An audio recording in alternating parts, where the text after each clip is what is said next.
Hello everyone, and welcome to another very beautiful chess game of Paul Morphy against Johann Loewenthal, the Hungarian chess master.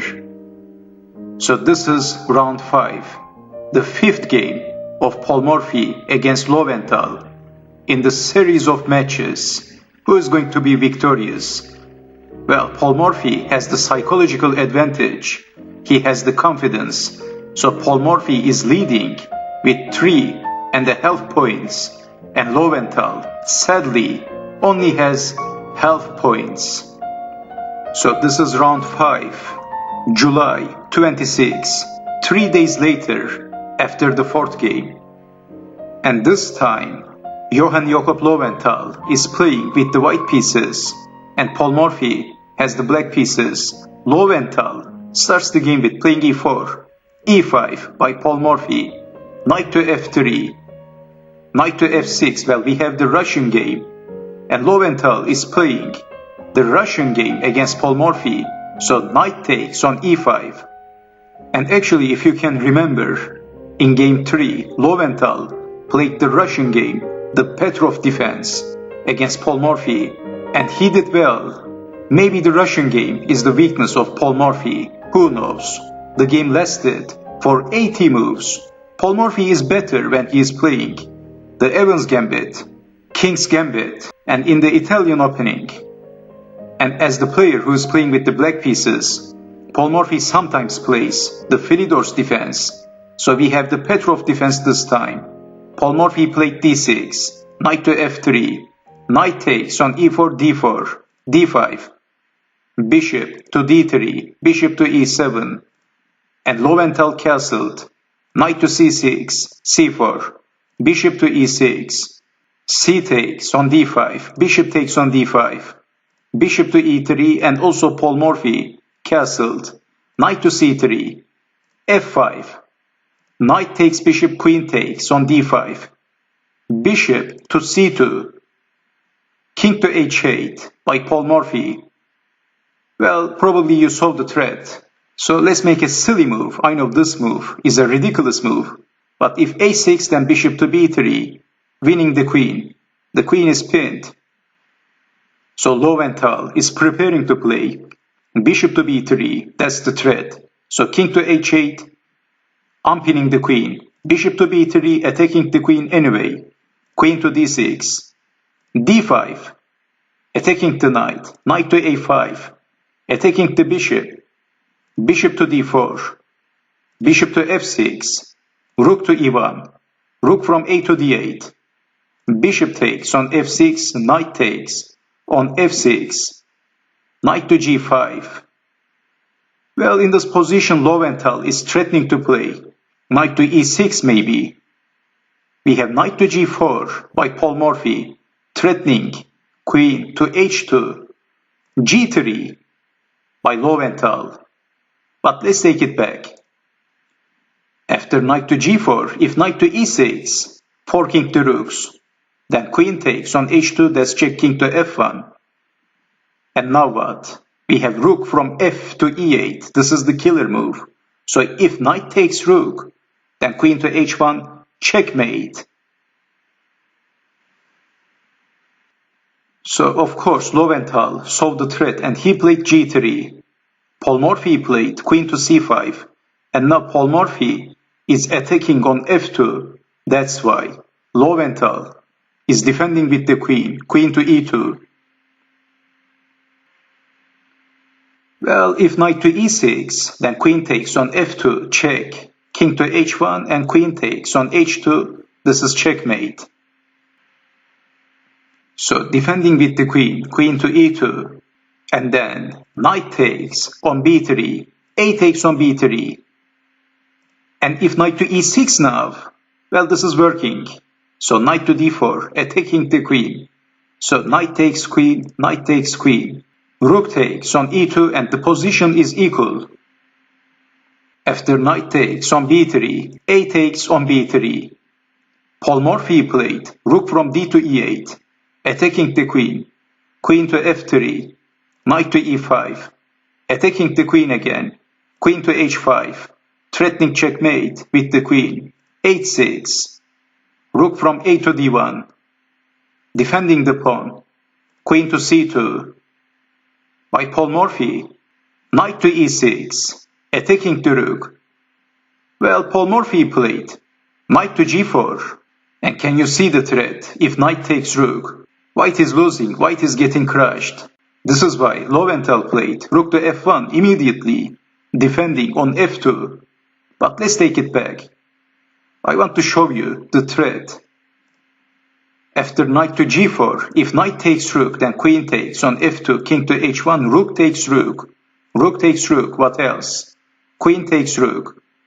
King to g2, queen to f2. So if king to h3, queen takes on h2, checkmate. And if king to h1, queen to f1, this is checkmate.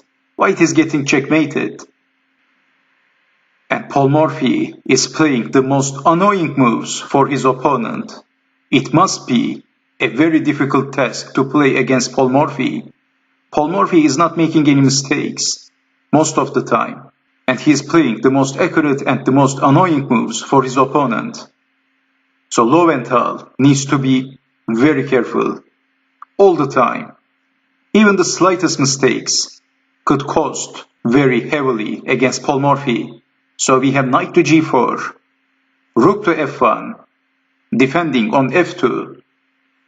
And it may look like Loewenthal is not in the level of Paul Morphy.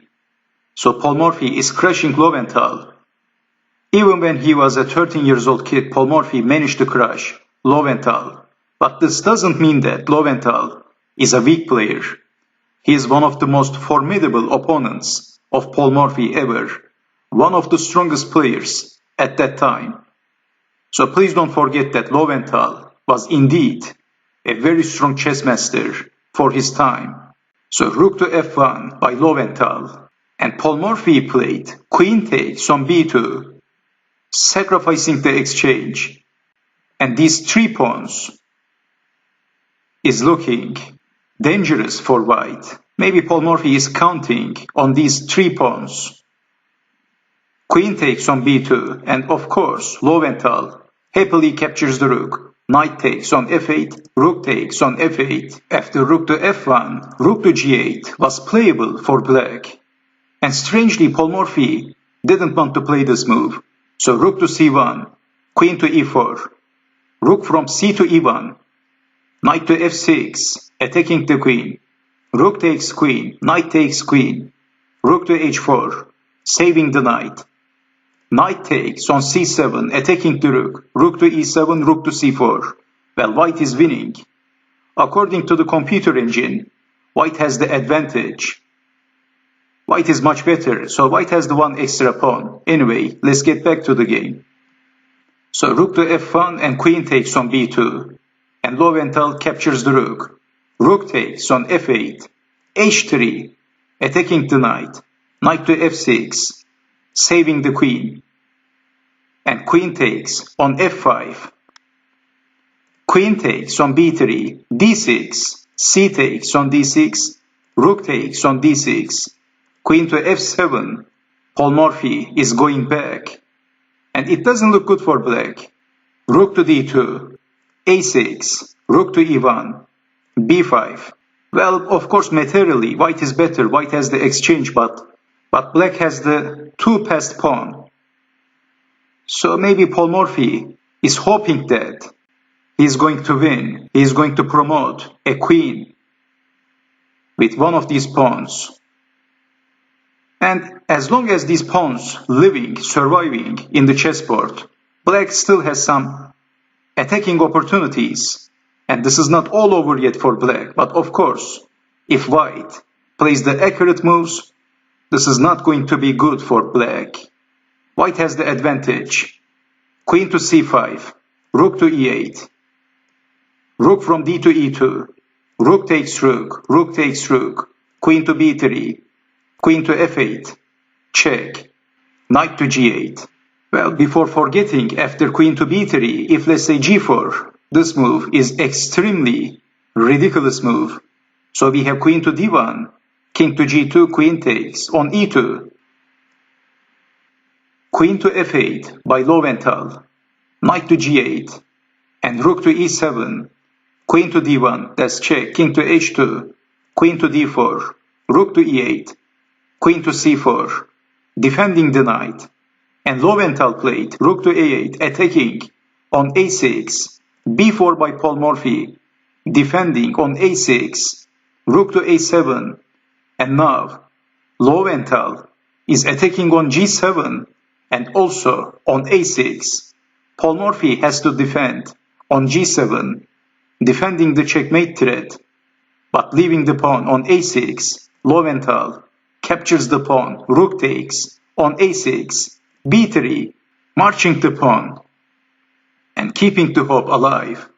Rook to a8, attacking the knight, queen to d5, rook to a7, still attacking on g7.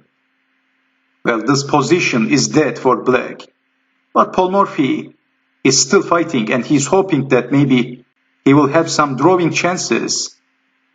Maybe perpetual check to the king if only white blunders, only if white makes a bad move.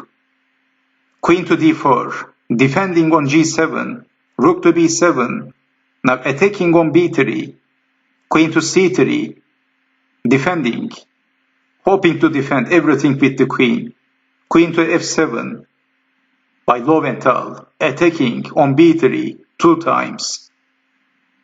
King to h7 by Paul Morphy, but let's take it back. If b2, then rook to b8, and there is no way for defending the knight, and black is getting crushed. So king to h7 by Paul Morphy, a desperate move, but then Loewenthal captures the pawn, rook takes on b3, queen to e5, rook to b7. Well, Paul Morphy should resign. But he's not resigning, he's hoping for a miracle. So the game continued. h5 by Paul Morphy, rook to d7, knight to h6, attacking the queen, queen to d5, queen to f6. Paul Morphy is not exchanging the queens.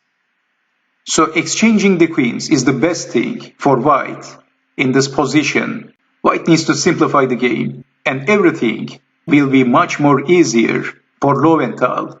That's why Paul Morphy played queen to f6, attacking on f2, but Loewenthal played queen to d3, that's check, king to h8, rook to d8, blocking with the knight, the most logical defense, queen to d4, attacking the queen, rejecting the offer, queen to f3 by Paul Morphy, king to g1, king to h7.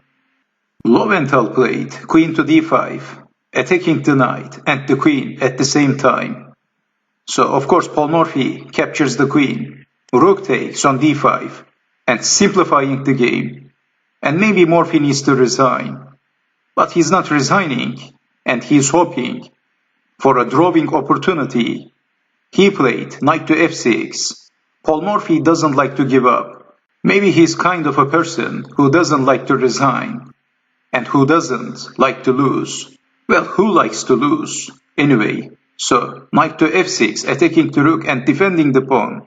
Rook to e5, king to g6, f4, king to f7, king to g2, king to g6, king to f3, king to f7, rook to a5, king to g6.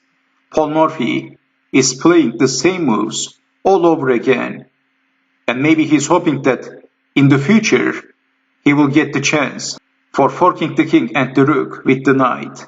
Maybe. Rook to a6, but realistically speaking, That's never going to happen against Loewenthal. So Loewenthal was a strong chess master. He is one of the most formidable opponents of Paul Morphy ever. He was a very tough and a difficult player to defeat. King to f7 by Paul Morphy, f5, knight to d5, g4, h takes on g4, pawn takes pawn, knight to e7, king to f4, knight to d5, that's check. Loewenthal played king to e5. And everything is collapsing for Paul Morphy. And probably Paul Morphy is slowly losing the hope. He played knight to f6. Loewenthal played rook to a7. And Paul Morphy resigned. This is the historical resigning of Paul Morphy against Loewenthal. Because for the first time, Loewenthal managed to defeat Paul Morphy. And this was one of the few losses of Paul Morphy in his brief chess career against Loewenthal. And I'm sure that Loewenthal was a very happy man at that night when he was going to his bed. He was a very proud and a happy man. So he has managed to defeat Paul Morphy. And this was a glorious day for Loewenthal. But still Paul Morphy has the psychological advantage. He has the confidence, so Paul Morphy is still leading with 3.5 points, and Loewenthal has 1.5 points. So Paul Morphy is leading with 2 extra points. Still, it doesn't look good for Loewenthal. And before leaving, let me show you the possible continuation. So rook to a7, that's check. If, let's say, king to f8, then we have king to e6. If king to g8, g5. Knight to h5, g6, threatening checkmate. Knight to f4, that's check, king to d6. Knight takes on g6, f takes on g6, king to f8, rook to a8, that's checkmate. So let's say if king to e8, then rook takes on g7, and I think there is no need to go further. You can see what's going to happen to black. In this position, white has 2 extra pawns and the rook. Black only has this pathetic, lonely, and the sad knight. And this position is completely dead for black. So this is why, after Loewenthal played rook to a7, Paul Morphy resigned. And this was the first ever victory of Loewenthal against Paul Morphy. A historic day for Loewenthal and for the chess fans. What a beautiful chess game. And this victory is a new hope for Loewenthal. So if he would lose this game, imagine Loewenthal would be down with 4 points. Paul Morphy would be 4.5 points. And Loewenthal would be half points. And that would be a disastrous score for Loewenthal. At least he gets 1 point against Paul Morphy. And he's still holding on. But still Paul Morphy has the huge advantage. So that's it for today. And I see you guys next time. Take care and bye bye for now.